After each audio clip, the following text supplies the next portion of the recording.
அவர்களிலும் மோடி அவர்கள் எவ்வளவு வேறுபடுத்தி காண்பித்துக் கொண்டிருக்கிறார்கள் என்பதையும் சொல்லி, இன்று அண்ணன் ஸ்டாலினா இருக்கட்டும், அண்ணன் திருமாவளவனா இருக்கட்டும், நீங்கள் எல்லாமே அரசியலமைப்பு சட்டத்தை கொண்டாடுவதற்கு முடிகிறது என்றால் 2015ஆம் ஆண்டு அரசியல் அமைப்பு சட்டத்தை கொண்டாடுவதற்கு அரசாணை பிறப்பித்த மரியாதைக்குரிய மோடி அவர்களுக்கு தான் நீங்கள் எல்லாம் நன்றி சொல்ல வேண்டும். மட்டுமல்ல, இன்று அரசியலமைப்பு சட்டத்தை கொண்டாடும் பொழுது இரு அவைகளில் எல்லாவற்றிற்கும் மேலாக இன்னைக்கு அரசியலமைப்பு சட்டத்தை பற்றி உறுதிமொழி எடுத்திருக்கின்ற திருமாவளவன் சொல்கிறார், சனாதன மனு நீதி நபர்களிடம் இருந்து இதை காப்பாற்றப்பட வேண்டும் என்று. இன்று உண்மையிலேயே உண்மையான சட்டம், ஒரு உண்மையான ஆட்சி நடக்கிறது என்றால், பரவலான அனைவருக்குமான அங்கீகாரம் கொடுக்கின்ற அதிகாரம் கொடுத்திருக்கின்ற ஆட்சி நடக்கிறது என்றால் அது மரியாதைக்குரிய பாரத பிரதமரினால். அது மட்டும் இல்ல, இன்னைக்கு ஒன்னு சொல்லி இருக்கிறார் திருமாவளவன் அவர்கள், தாவேக்காவில் சங்கி ஊடுருவி விட்டார்கள், சங்கிகள் ஊடுருவி விட்டார்கள், எச்சரிக்கையாக இருங்கள். சங்கிகள் உங்க கட்சியிலும் ஊடுருவி இருக்கிறாங்க, சங்கிகள் எல்லா இடங்களிலும் ஊடுருவித்தான் இருக்கிறார்கள். ஏனென்றால் நல்ல ஆட்சி, நல்ல கலாச்சாரம், நமது நாட்டை பற்றி பேசுபவர்கள் எல்லோருமே சங்கிகள் தான். ஆக நீங்கள் எதை பற்றியும் கவலைப்பட வேண்டாம். இன்றைய காலகட்டத்தில் உண்மையிலேயே இந்த அரசியலமைப்பு சட்டத்தை கொண்டாடுவதற்கு தகுதி படைத்தவர்கள் நாம் தான் என்று சொல்லி, சூரியன் உதிக்கிறதோ இல்லையோ, கைகள் உயர்கிறதோ இல்லையோ, தமிழகத்தில் தாமரை மலர்ந்தே தீரும், தமிழகத்தில் தாமரை மலர்ந்தே தீரும். நன்றி, வணக்கம். பத்திரிகையாளர்களுக்கும் ஊடகவியலாளர்களுக்கும் என்னுடைய மதிய வணக்கங்கள். நேற்றிலிருந்து தமிழகத்தில் சமூக ஊடகங்களிலும் ஒரு சில ஊடகங்களிலும் ஒரு தேவையற்ற இல்லாத ஒரு விஷயத்தை ஊதி பெரிதாக்கி வதந்தியாக அது பரவவிடப்படுகின்றது. எங்களுடைய தேசிய கட்சியினுடைய தலைமையின் அறிவுறுத்தலின் பேரில் நான் உங்களிடையே இதை சொல்ல விழைகிறேன். பாரதிய ஜனதா கட்சியினுடைய தேசிய ஜனநாயக கூட்டணி, அஇஅதிமுக தலைமையிலான தேசிய ஜனநாயக கூட்டணி வருகின்ற 2026 தமிழக சட்டமன்ற தேர்தலிலே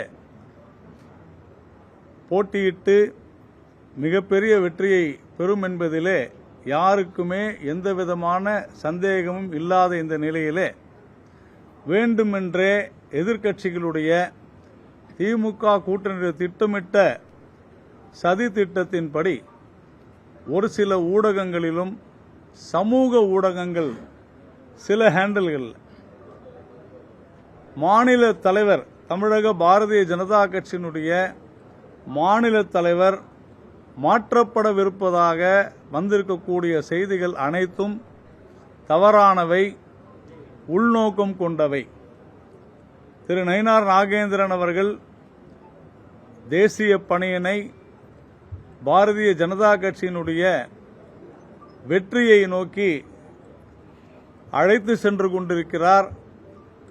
அஇஅதிமுக உடனான கூட்டணியை மேலும் வலுப்படுத்தி ஒரு மிகப்பெரிய வெற்றியை தேசிய ஜனநாயக கூட்டணி வருகிற 2026 தேர்தலில் நம்முடைய தேசிய ஜனநாயக கூட்டணிக்கு வழங்கவிருக்கிறது. திமுகவை முற்றிலுமாக அகற்றக்கூடிய ஒரு அற்புதமான அந்த நிகழ்வுக்கு தலைமை ஏற்கின்ற பொறுப்பிலே திரு நயினார் நாகேந்திரன் அவர்கள் சிறப்பாக செயல்பட்டுக் கொண்டிருக்கிறார்.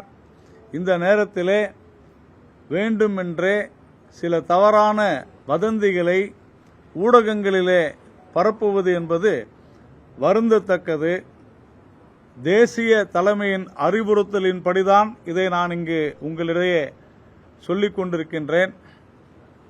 வருகின்ற 2026 சட்டமன்ற தேர்தலிலே திரு நயினார் நாகேந்திரன் அவர்களுடைய தலைமையிலான பாரதிய ஜனதா கட்சி அஇஅதிமுகவின் தலைமையிலான தமிழகத்தில் இருக்கக்கூடிய தேசிய ஜனநாயக கூட்டணியை வெற்றி பெற செய்து தேசிய ஜனநாயக கூட்டணியுடைய அரசை தமிழகத்திலே நிறுவுவதற்கான முழு விஷயத்தையும் செய்வார் என்பதிலே யாருக்கும் எந்த மாற்று கருத்தும் இல்லை. அதனால திமுக தன்னுடைய தவறுகளை மறைப்பதற்காக திமுக தங்களுடைய ஆட்சியிலே இருக்கக்கூடிய பல்வேறு குற்றங்களை மறைக்கக்கூடிய அளவில் வேண்டுமென்றே இது போன்ற வதந்திகளை பரப்புவது என்பது கண்டிக்கத்தக்கது.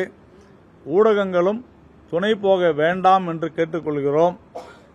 இது தேவையற்ற முறையில் பிரச்சனைகளை திசை திருப்புவதற்காக செய்யப்படும் முயற்சி. திரு நயினார் நாகேந்திரனுடைய தலைமையில் பாஜக வெற்றி பெறும் என்பதில் நாம் உறுதியாக இருக்கிறோம். இதை சொல்வதற்குத்தான் நான் நினைக்கிறேன். சகோதரர்களுக்கு நமது அரசியலமைப்பு தின வாழ்த்துக்களை நான் தெரிவித்துக் கொள்கிறேன். ஏன் அரசியலமைப்பு தின வாழ்த்துக்களை தெரிவித்துக் கொள்கிறேன் என்றால், இன்று பத்திரிகை சகோதரர்களும் சரி, நாமும் சரி, சுதந்திரமாக பேச முடிகிறது என்றால், அனைவரும் சமமாக அமர்ந்து நமது கருத்துக்களை சொல்ல முடிகிறது என்றால் அதற்கு அரசியலமைப்பு சட்டம் தான் காரணம். ஆனால் 1975 இந்த அரசியலமைப்பு சட்டத்திற்கு எதிராக நமது குரல் வலைகள் எல்லாம் நெரிக்கப்பட்டது என்பதையும் நாம் புரிந்து கொள்ள வேண்டும். அந்த நெரிக்கப்பட்ட கட்சியோடு உட்கார்ந்து கொண்டு இன்று தமிழக முதலமைச்சர் அவர்கள் அரசியலமைப்பு சட்டம் அனைவருக்குமே சமமான அங்கீகாரத்தை கொடுக்கிறது என்று பேசிக் கொண்டிருக்கிறார். இதற்கு எனது வன்மையான கண்டனத்தை நான் தெரிவித்துக் கொள்கிறேன். இன்று அரசியலமைப்பு சட்டத்தின் உறுதிமொழியை மரியாதைக்குரிய முதலமைச்சர் எடுக்க முடிகிறது என்றால், அண்ணன் திருமாவளவன் அதற்கான உறுதிமொழியை இன்று அறிக்கையாக கொடுக்க முடிகிறது என்றால், அதற்கு காரணம் மரியாதைக்குரிய நரேந்திர மோடி அவர்கள் 2015ஆம் ஆண்டு இந்த அரசியலமைப்பு சட்டம் சமர்ப்பிக்கப்பட்ட நாளை அரசியலமைப்பு சட்ட நாளாக கொடுத்ததனால தான், அறிவிக்கப்பட்டதனால தான் இந்நாள் நம்மால் இந்த நிகழ்ச்சியை கொண்டாட முடிகிறது. யூபி அரசாங்கம் திமுக காங்கிரஸ் கூட்டணியில் இருக்கின்ற காலகட்டத்தில் கூட இந்த நாள் கொண்டாடப்படவில்லை என்பதை நான் இங்கே உறுதியாக கருத்தை நான் வழிமொழிகிறேன். ஏன் இதை சொல்கிறேன் என்றால், நான் கவர்னராக இருக்கும்பொழுது மரியாதைக்குரிய பாரத பிரதமர் எல்லோருக்கும் ஒரு அறிக்கை அனுப்பினார், எல்லா ராஜ்பவன்களிலும் இந்த விழா கொண்டாடப்பட வேண்டும் என்று. ஆனால் இந்த விழாவை கொண்டாடி கொண்டிருக்கின்ற நேரத்தில் அண்ணன் ஸ்டாலின் சொல்கிறார், அனைவருக்கும் சமமான வாய்ப்பை கொடுக்கிறது இந்த அரசியலமைப்பு சட்டம். ஆக அனைவருக்கும் சமமான வாய்ப்பை அரசியலமைப்பு சட்டம் கொடுக்கும். ஆனா ஆட்சியிலையும் கட்சியிலையும் அனைவருக்கும் சமமான வாய்ப்பை நாங்கள் கொடுக்க மாட்டோம், எங்கள் குடும்பத்தை சார்ந்தவர்கள் தான் துணை முதலமைச்சராக வர முடியும். ஆனால் அதே நேரத்தில் நேரடி எதிராக மரியாதைக்குரிய பாரத பிரதமர் சொல்கிறார், ஒரு சாமானிய குடும்பத்தில் பிறந்த நான் இன்று இங்கே தலைமை பண்பில் உட்கார்ந்து இருக்கிறேன் என்றால் அதற்கு காரணம் அனைவருக்குமான அங்கீகாரத்தை கொடுக்கின்ற அரசியலமைப்பு சட்டம் என்று.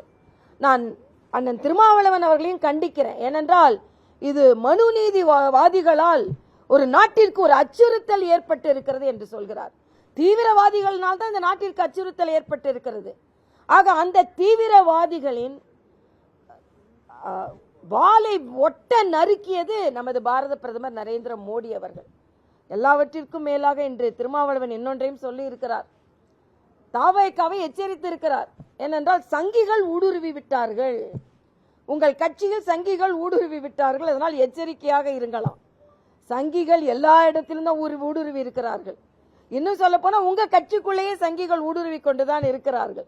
ஏனென்றால் யாரெல்லாம் இந்த கலாச்சாரத்தை மதிக்கிறார்களோ, யாரெல்லாம் இந்த அரசியலமைப்பு சட்டத்தை வணங்குகிறார்களோ அவர்கள் எல்லாம் சங்கிகள் தான். ஆக நீங்கள் எனவே எச்சரிக்கையாக இருந்தாலும் இல்லாவிட்டாலும் எல்லா இடங்களிலும் சங்கிகளின் ஊடுருவல் இருக்கும். அது பாஜகவில் பெரும்பான்மையா இருக்கும், உங்க கட்சிகளெல்லாம் ஓரளவுக்கு இருக்கும் என்பதை நீங்கள் இனிமேல் சங்கிகளின் ஊடுருவலை எங்கேயும் தடுக்க முடியாது தமிழகத்தில் என்பதை திருமாவளவன் போன்றவர்கள் புரிந்து கொள்ள வேண்டும். ஆக இன்றைய காலகட்டத்தில் அருந்ததியினருக்கு நாங்க தான் எல்லாம் செஞ்சோம், பட்டியலின மக்களுக்கு நாங்க எல்லாம் செஞ்சோம், அவங்களுக்கு இத்தனை ஹாஸ்டல்கள் நாங்கள் திறந்தோம் எல்லாம் சொல்லிக் கொண்டிருக்கும் முதல்வர் அவர்களே, வேங்கை வயலை மறந்து விட்டீர்கள். வேங்கை வயல்ல பட்டியலின சகோதரர்கள் நலமாக தண்ணீர் குடிக்க வேண்டியவர்கள் மலமாக தண்ணீர் குடித்தார்கள். இன்று வரைக்கும் அது கண்டுபிடிக்கப்படவில்லை. நம்ம நாட்டில் ஊடுருவிய பாகிஸ்தான் தீவிரவாதிகளை இந்த நாடு கண்டுபிடித்து விட்டது. ஆபரேஷன் சிந்தூர் என்று தீவிரவாதிகளை சென்று அவர்களை அழித்தும் செய்து விட்டார்கள். ஆனால் நீங்கள் இன்னும் ஒரு மலம் கலந்தவர்களை கண்டுபிடிக்க முடியவில்லை. நீங்கள் பேசுகிறீர்கள் இன்று பட்டியலின சகோதரர்களுக்கு நாங்கள் உறுதுணையாக இருந்து கொண்டிருக்கிறோம் என்று. உங்களுக்கு எந்த தார்மீக உரிமையும் கிடையாது. அதனால் இன்று நாங்கள் பெருமையாக பேசுகிறோம். இன்று இந்த அரசியலமைப்பு தின நாளை கொண்டாடுவதற்கு பாரதிய ஜனதா கட்சிக்கு உரிமை இருக்கிறது. எல்லாவற்றிற்கும் மேலாக இன்று இந்த அரசியலமைப்பு சட்டத்தை எப்படி அறிமுகப்படுத்தினார் என்றால், மரியாதைக்குரிய பாரத பிரதமர் 2 அவைகளையும் கூட்டி அதில் அறிவித்தார். அதே போல இன்று 2 அவைகளும் கூட்டி அரசியலமைப்பு தினமான இன்றை கொண்டாடுகின்ற நேரத்தில் டெல்லியில் தமிழ் ஒலித்திருக்கிறது. நமது குடியரசுத் தலைவர் துணைத் தலைவராக இருக்கின்ற அண்ணன் CPR அவர்கள் தமிழில் பேச்சை ஆரம்பித்திருக்கிறார். அந்த வகையில் தமிழ் ஒலிப்பதற்கு காரணம் மரியாதைக்குரிய பாரத பிரதமர். அங்கே பாராளுமன்றத்தில் தமிழ் ஒலிக்கிறது, ஆனால் இங்கே செம்மொழி பூங்காவில் நேற்றைய தினம் தமிழ் தாய் வாழ்த்து பாடப்படவில்லை, தமிழ் ஒலிக்கவில்லை என்பதையும் நாங்கள் இங்கே கடுமையான கண்டனத்தோடு பதிவு செய்கிறோம்.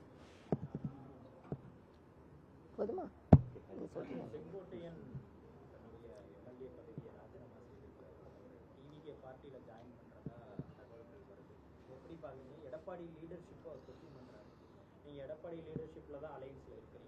இல்ல, நான் உட்கட்சியில உள்ள கருத்துக்களுக்கெல்லாம் மாற்று கருத்து சொல்ல நான் விரும்பல.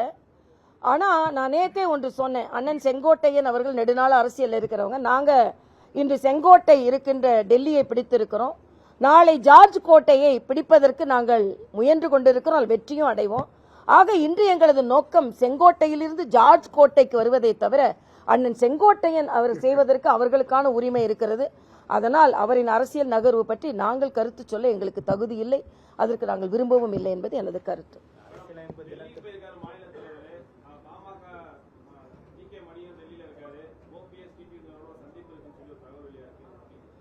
இல்ல, டெல்லியில எங்க மாநில தலைவர்களின் கூட்டம் இருக்கு, அதுக்கு தான் சென்றிருக்கிறார். அதனால தான் நாராயணன் வந்து இன்னைக்கு சொன்னதுக்கு காரணம், மாநில தலைவர்களின் கூட்டம் இருக்கு, நானும் மாநில தலைவராக இருந்திருக்கேன், கூட்டத்துக்கு அடிக்கடி கூப்பிடுவாங்க, அதுக்கு தான் அவர் சென்றிருக்கிறார். உடனே எங்கே ஏதோ அவர் கூட்டம் நன்றாக நடக்கிறது, ஒரு சுற்றுப்பயணம் மிக சிறப்பாக நடைபெற்று கொண்டு இருக்கிறது, ஆனால் அந்த சுற்றுப்பயணத்தில் ஏதோ பிரச்சனை, அதனால் அவர் சென்னைக்கு அழைக்கப்பட்டிருக்கிறார் என்று நேற்றிலிருந்து ஒரு பொய்யான தகவல் பரவி கொண்டிருக்கிறது. அதைக்காகத்தான் அந்த தகவல்லாம் இல்லை, நேர்மறையான அரசியல் நடந்து கொண்டு இருக்கிறது என்பதை வலியுறுத்துவதற்காகத்தான். இல்ல, அலையன்ஸ் அதாவது பேசலாம், பேசாம இருக்கலாம், தேர்தல் நெருங்க நெருங்க வரலாம். பட் நீங்க சொல்ற மாதிரி அதிகாரப்பூர்வமான தகவலுக்கெல்லாம் நான் பதில் சொல்ல முடியாது. யார் வேணாலும் டெல்லிக்கு போகலாம், டெல்லிக்கு போனாலே உடனே கூட்டணி பேசுவதற்காகத்தான் என்று சொல்வது சரியில்லைன்றது எனது கருத்து.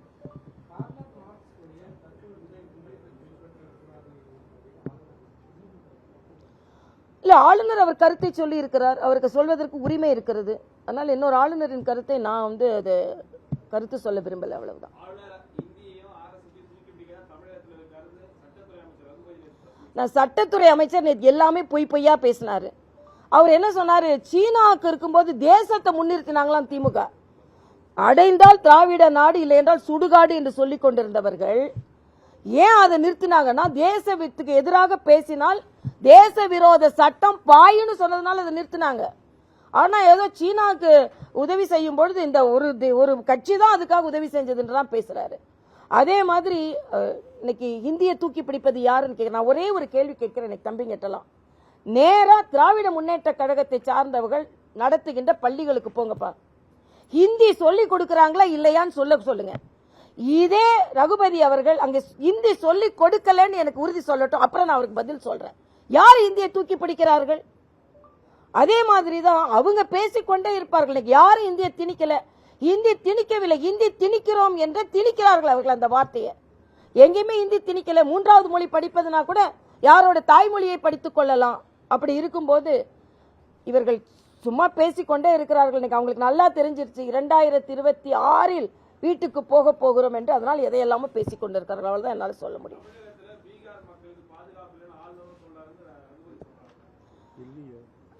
நான் அது ஒரு ஆளுநர் பேச்சை நான் முழுசையா கேட்கல. பட் பீகார் மக்கள் பாதுகாப்பாக இருக்காரு நீங்க தான் சொன்னீங்க. மரியாதைக்குரிய பாரத பிரதமர் பீகார் மக்கள் பாதுகாப்பாக இல்லைன்னா சொல்லல, பீகார் மக்களை மோசமாக பேசியது யார்? நான் இதே ரகுபதிட்ட கேட்கிறேன், நீங்க பீகார் மக்கள் வந்து டாய்லெட் கழுவதுக்கு தான் லாய்க்கு பேசுனீங்களா இல்லையா? அறிவே இல்லாதவங்க பேசுனீங்களா இல்லையா? உங்க கட்சியை சார்ந்தவர்கள் பேசினாங்களா இல்லையா? ஆக நீங்க பேசுனது எல்லாத்தையும் மறந்துட்டு இன்றைய காலகட்டத்தில் எல்லாமே இன்னைக்கு கல்வியை மாநில பட்டியலிருந்து போகுது, நாங்க இங்க கொண்டு வருவோம். எப்ப போச்சு அது? இன்னைக்கு அந்த கட்சி கூட தானே கூட்டணி வைத்துக் கொண்டிருக்கிறீர்கள், காங்கிரஸோட தானே. அதனால இன்னைக்கு நீங்க சொல்ற பொய்யெல்லாம் இனிமேல் மக்கள் ஒத்துக்கொள்ள மாட்டார்கள். இனிமேல் மக்கள் தெளிவாகி விட்டார்கள். 2026 எங்களுக்கானது என்பதை தெரிவித்துக் கொள்கிறேன்.